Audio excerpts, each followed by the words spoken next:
Jag vill börja med att tacka Padel Direkt, inte bara för den suveräna bevakningen nere i Madrid utan också för att vi får lov att använda Padel Direkts material till att göra den här extra vloggen som ska spegla vad som hände i Madrid den helgen som gick.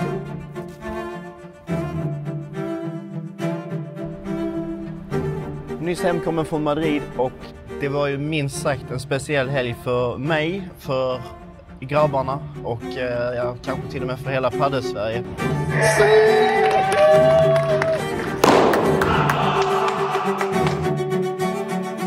Enormt mycket tankar kring vad jag har upplevt där nere och vad som ska hända framåt och varför det gick som det gick och så. Jag vill bara ha allting sammanfattat i en video, i alla fall så att jag själv kan gå tillbaka och kolla på den här när det kommer kanske tider som känns lite tyngre, för det här var ju en så stor framgång och i slutändan väldigt känslosamt för mig. Det är en nybyggd träningsanläggning, så det är faktiskt den enda anläggningen i Madrid där lokalen är uppvärmd. Så vi slapp dunjackorna, vi slapp underställ på när man skulle vara runt banorna, för det är enormt kallt just nu eller enormt kallt, det är ju inte Nordpolen, men det är i alla fall kring nollan i Madrid just nu. Det påverkar såklart spelet på många andra klubbar och den fällan har vi ju gått i några gånger. Så juryn då var till vår fördel, det var förhållande vi kände till och det är väl en tanke då att många har frågat är detta en tillfällighet bara för att svenskarna helt plötsligt spelar på banor som är mer likt här hemma och så. Jag tror inte att det har så mycket med det att göra, men det kommer jag till sen. Simon och Danne slår alltså ut 12 stycken spelare som är rankade topp 90 i världen. Och många av dem är lite fallande stjärnor, så det är till och med så att det är någon som har varit topp 10 i världen tidigare. By far, med råge, den absolut bästa prestationen, största framgången. Givetvis för Simon och Danne, men för svensk padel. Och inte bara ett snäpp fram, utan jag skulle vilja säga att det är nästan 2 och 3 steg i samma steg. En grej är väl att göra en sån här urladdning och få till en sån här match, men det var alltså 5 matcher i rad. Och sen då kvalfinalen som var den 6:e matchen på 3 dagar. Där räckte det inte riktigt hela vägen. För spelarna att göra en sån här helg med så många matcher på raken, det måste ju vara en extrem urladdning. Men hur är det för dig själv? Jag är ju ett vrak, alltså jag är genomtrött, kanske inte så mycket fysiskt men lite mentalt sliten liksom. Alltså det är lite tungt, det går trögt, det märker ni nu när jag pratar också, det går trögare än vanligt. Det är framförallt att det påverkar sömnen mellan de här dagarna, för att det är så mycket som snurrar och jag har så svårt att få till timmarna där. Men jag är helt urlakad på en kväll efter liksom. Det är en enorm anspänning även för mig. Kanske inte så fysiskt då, men det går ju ut över kroppen. Men lätt värt det, herregud. Oj, av alla aspekter. Det var ju inte alls meningen egentligen. Vi är mitt i en försäsong. Grabbarna tränar enormt mycket just nu med 10 och 11 pass i veckan, varav merparten är fys. Vi har mest haft som mål att hålla igång padden, jobba individuellt. Det har ni kunnat följa i andra vloggar. Vi åkte ner till Madrid tidigt, 5 dagar innan tävlingen, och körde igång med vad vi kallar volym och rytm. Alltså egentligen träningspass när det bara är spel på bollen och matchspel. Gick bokstavligt talat ruggigt dåligt de första dagarna. Brukar göra det när vi kommer ner. Det är så extremt annorlunda i Madrid. Bollen är väldigt lätt, den flyger mycket på grund av altituden. Allt det här som ni har hört så många gånger med gamla slitna banor.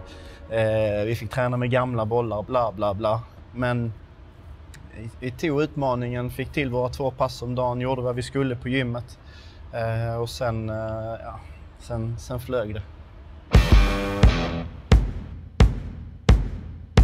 Något i det här så skulle jag vilja hålla fram kraften i att vara ett lag. Detta är fitness. Vi kallar Danne Simon med partners. Haft väldigt kul, mycket skratt mellan träningarna. Kunnat skratta åt att det gick dåligt och att det kanske blev en sån här resa igen när man åker dit och sen så är man turist i princip.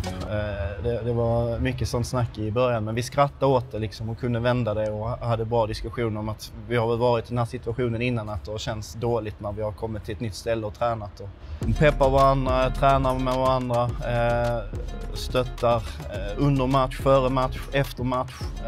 Och sen vet jag också att det betydde en del för speciellt Danne när han hörde att Simon hade vunnit sin match nu på slutet under den här matchen, och kände jag, kan han så kan jag liksom. Så att jag tror det har blivit lite så här, ja, men en lageffekt på OS kan man se det där ibland, att om curlingen tar en medalj så helt plötsligt kommer en medalj genom gren man inte trodde, bara för att liksom, loket är igång, loket drar liksom. Ibland är det sådana effekter. Ja. Ingen hemlighet att det här betyder väldigt mycket för mig. Det har blivit väldigt känslosamt vissa stunder längs resans gång, och speciellt i helgen. Jag tycker det är bland det modigaste någon kan göra, att säga att men jag vill bli bäst, eller jag vill dit, och sen ge precis allt. För om man ger allt och det inte riktigt funkar, det gör ont här inne.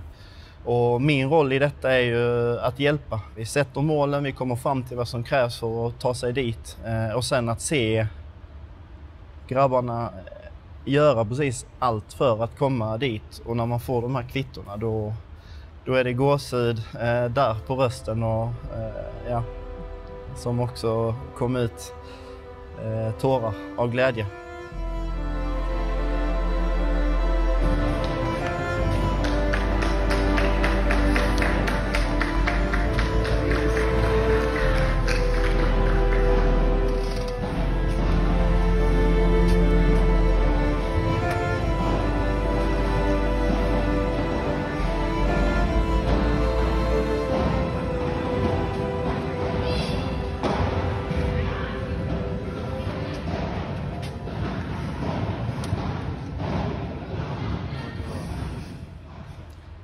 Då brister det lite. Ja. Under den här matchen fick jag också reda på att Simon vann sin match mot Matti Diaz och Aris Patiniotis, vilket är en sanslös bedrift. Jag har börjat hos Simon och Johan i helgen, och sen när jag har behövt lämna den matchen för att vara med på hela Dannes match, så har jag fått lämna Simon och Johan. Och 2 gånger i rad så var jag med under första set som de vinner, taskig start, i andra set ligger under 1-4, och då har jag behövt lämna. Och sen har de vänt. Det har varit, det är kanske knepet då, att ligger man under med 1-4 i andra set så ska coachen lämna bänken, för då löser det sig av sig själv. Ja, men det blir något du har tränat på, eller? Ja, spänsthopp. Nej, det ja. Jag försöker vara samlad liksom väldigt så här genom hela matchen, och kompensera spelarna för när jag tycker att de behöver energi, eller när jag behöver ta ner dem, så möter jag med det motsatta. Men när en matchboll går in, så då måste jag få uttrycka min glädje också. Det har varit allt från upphopp till att slänga block till att bara falla ihop och gråta som ett barn. Matcherna i Previa, det var ju grabbarnas kanske största vinster på tävling. Och det blir ju en enorm urladdning liksom, och sen ska man på det igen, sen ska man på det igen, och sen ska man på det igen. Så de kände sig fräscha i kroppen, men mentalt var det ju svårt att vara det där sista hungriga där i 6:e matchen. Och speciellt i båda matcherna hamnar vi lite grann efter i liksom poängen eller i räkningen. Vi låg lite i underläge i början på setet, och då får man ingen energi av sig själv från läget i matchen. Liksom. Man får inte hjälp där, och då blir det lite soppatorsk, men kanske lite mer åt det mentala hållet. För fysen, den håller alltså. Den gör det. Det vanliga sättet att ta sig in i huvudturneringen måste ju ändå vara att man kvalar in lite längre fram i turneringen. Ja, efter det här skulle jag bli rätt förvånad om inte folk börjar fiska efter grabbarna. De ser vad de har i sig, och då är det kanske att man kan börja i match, 4 istället, så man börjar i Previan. Eller i alla fall får en sidning i Previan så man slipper första matchen. Så att det är det är att kriga för nu. Samla varje rankingpoäng man kan få, Visa vilken spelare man är, vilken person man är, så att partners börjar öppna upp för att spela med en. Det där kommer att lösa sig. Gör man ett bra jobb så kommer det andra, inte tvärtom.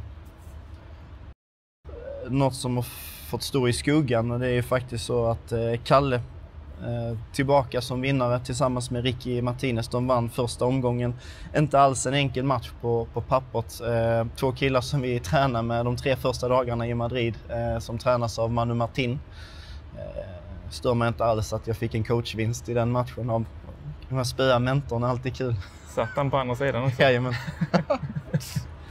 Ropade ni fula ord till varandra då? Nej, han var väldigt stor. Jag var hetsig. Nej, det var hela den matchen var det väldigt mycket ödmjukhet i så, men vi drog längsta strået. Känns bra. Kalle har inte tävlat sedan i oktober. Det är inte så enkelt att bara ställa sig på banan även om man har tränat bra. Att helt plötsligt tävla och göra något annat. Så jag är extremt glad för att Kalle är tillbaka. Jag är extremt glad för att han är tillbaka som vinnare på VPT. För det är inte lätt. Det är inte alls lätt. Även om kroppen var hel och han var fullt igång, så letade han rätt länge efter en vinst där ett tag under andra halvan av säsongen förra året. Så det är skitkul. Och det bådar väldigt gott. Någonting att bygga på framåt. Saga 1 då. Om vi tittar på Simon och Johan Bergeron. Om vi börjar med Johan som spelare, för jag tror inte så många svenskar har sett honom. För ett tag sedan tävlade han på forehandsidan, och då hade jag bilden av honom att det var en sån här klassisk forehandspelare. Men det där är en dynamit. Han rör sig väldigt snabbt. Fina handleder, väldigt explosiv framme vid nät, kompromisslöst, det smäller hejvilt. Han har väl en sån här så kallad pre-previa-smash. Det är bra kicks, han får väldigt lätt ut den från hela banan. Och eftersom det inte är utspring i pre-previa och första omgångarna av previa, så skördar han ju frukt med den där. Superhärlig kille, väldigt lätt, alltid, nästan alltid. Det var lite sig och så i 6:e matchen, men även om det går lite emot, ett leende på läpparna och väldigt positiv och i alla läger av en match egentligen, och letar.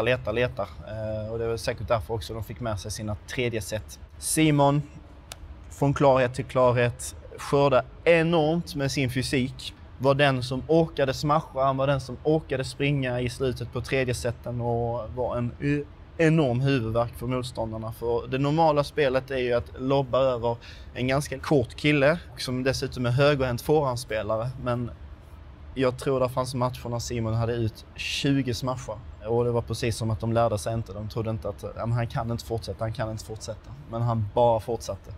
Alltid en krigare, alltid en fighter.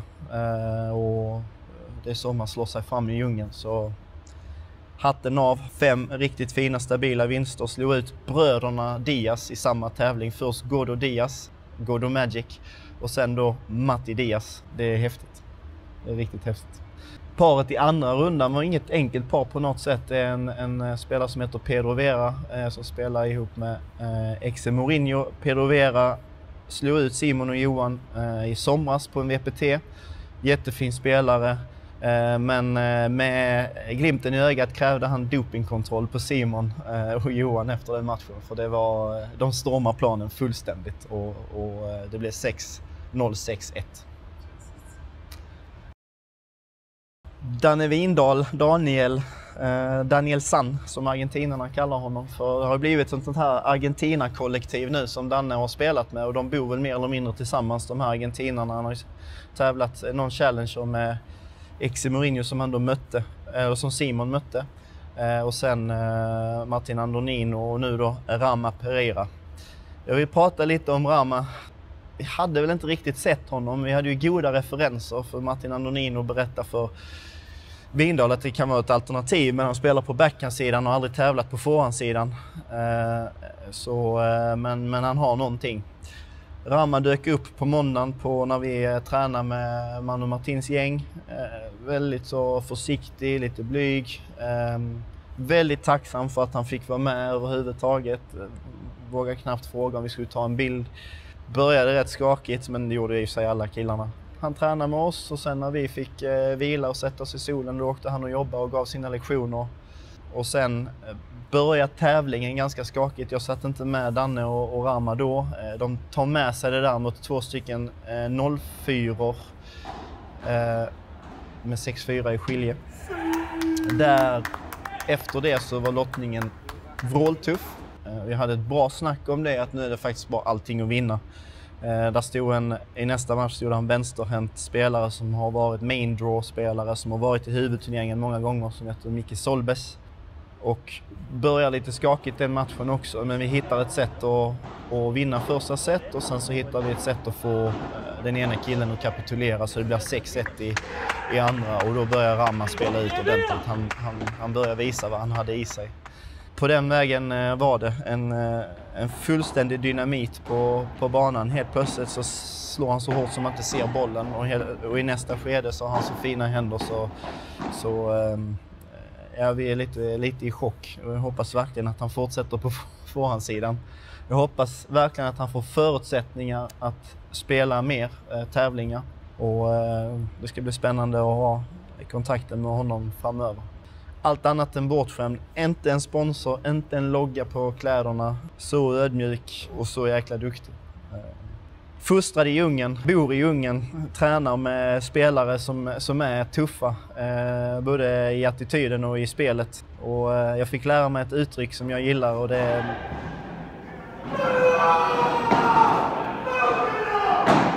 låter väldigt mycket argentinarna. Det är mycket vamos pappa. Och det här. Och det kallas att man har en bra motor. Det låter liksom som en moppemotor typ. Så det har jag haft på huvudet sedan jag kom hem. Liksom. Det är Ramas fel.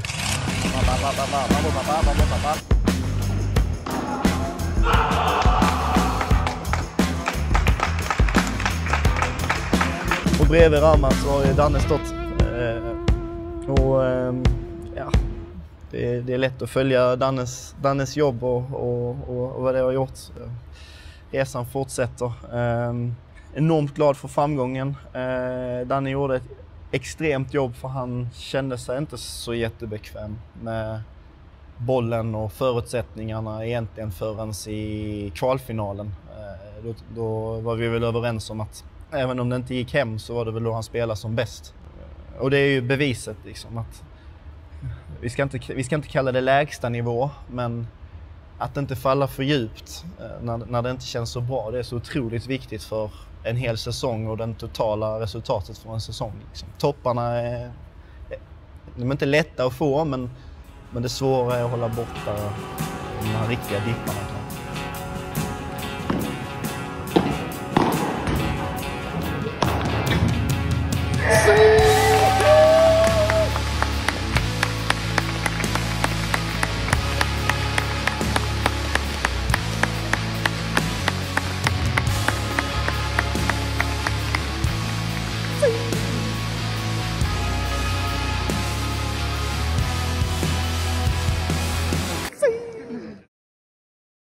De 5 första matcherna gick på banor utan utspring, och det påverkar spelet rätt mycket, för att spelarna är så enormt skickliga på att hinna upp bollen eller kontra ut bollen när man får spela utanför.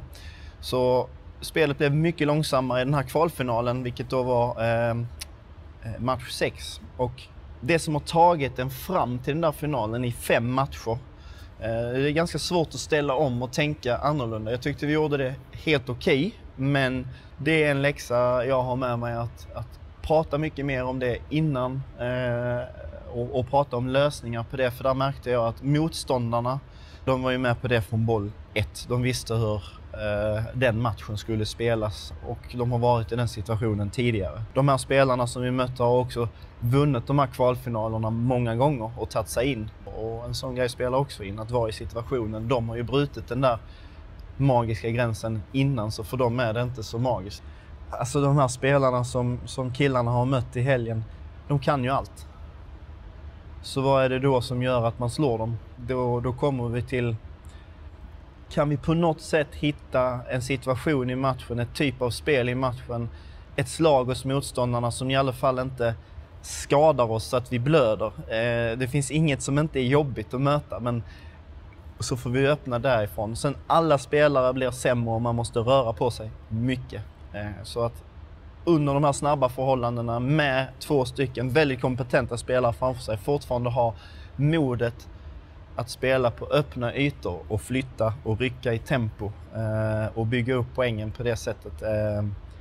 Det är något att träna vidare på. Det kan man inte bli nog bra på. Oftast är det 2 i laget. Det är minst en som får ut bollen på beställning. Men att ha en lobb som fungerar ändå, så man är väldigt säker på när man ska spela den flack, när man ska spela den hög, när man ska välja att slå lobben. Det är hela skillnaden. Tillsammans med att ifrån samma läge kunna dra ner på tempot och spela en chiquita. Eller en dropp ner på fötterna och storma in mot nät. Det är otroligt viktigt. Så det blir mer lobbträning framöver. Vi kommer aldrig kunna träna för mycket på det där. Det är bara att se till att komma till de här matcherna igen och igen och igen. Nu har killarna sett att det går. Det kommer sprida sig förhoppningsvis också på tjejerna som försöker. Jag hoppas innerligt att alla som tävlar mot killarna här i Sverige och som har varit i täta matcher och ibland också vunnit mot dem. Ja, men jag vill bara att fler ska försöka och ta striden, ta fighten, för det kommer ge så mycket ringar på vattnet. Så jag hoppas att det är så den här framgången används i det stora. Och sen om man då tittar några steg bak, att där är några killar och tjejer där hemma i 9, 10, 11 års åldern som bara, ja, det där ska jag vara jag någon gång. Kan de så kan jag och allt det där liksom. Så att vi får riktigt jäkla fart på den här klotet så att det rullar ordentligt framåt här nu. Nästa VPT är om ett par veckor. Jag hoppas att ingen blir förvånad eller tycker det är dåligt om det inte skulle gå lika bra då, för att det är fortfarande en djungel vi pratar om. Det är fortfarande väldigt många tuffa matcher på vägen fram. De här paren som faktiskt kvalar in då, som vann mot Simon och Danne och som vann de andra 2 kvalfinalerna. När man tittar bakåt i lottningen där så är det ett par av de paren som vinner i tiebreak eller i täta tredje set ett par matcher bak. Så vad som helst i trädet så kan det helt plötsligt vara enormt tufft motstånd. Har man då inte riktigt dagen kommer fel in i det så kan den tävlingen vara över på en timme. Rama Pereira till exempel, vad var han rankad? 400 eller någonting. Och han står med i alla fall en lilltå inne i huvudturneringen. Och hur många sådana finns det där ute? Så stor ödmjukhet, tar ingenting för givet och så börjar vi om igen. Vi ska ju träna nu om en halvtimme så det är bara att fortsätta. Men en enorm framgång såklart. För det var ju inte så att flygvapnet mötte upp när vi kom in över svensk luftrum. Var inte så? Nej, det var det inte. Vi är en bit ifrån den absoluta toppen fortfarande. Det är mer att lära.